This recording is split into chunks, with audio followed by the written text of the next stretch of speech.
Hello guys, so in this video I'm going to show you how to switch from light mode to dark mode on your Samsung device.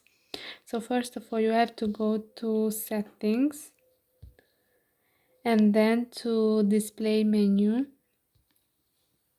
and here you can see the light mode and the dark mode. So we have to choose the dark mode.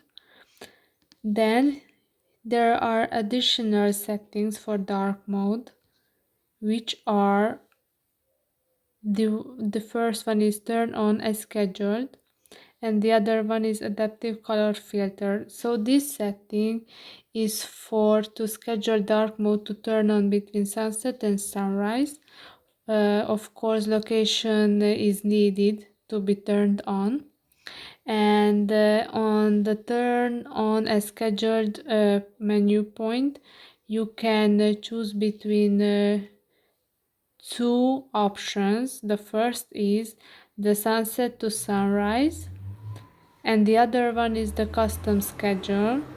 Here you have to give the start time and the end time for this setting. And the other one is the adaptive color filter to reduce eye strain.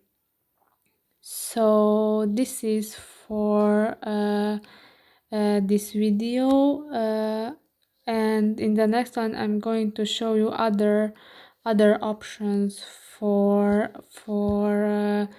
display menu points for Samsung device. So if it was helpful for you, please consider subscribing. It means a lot for us. Thank you very much and have a nice day.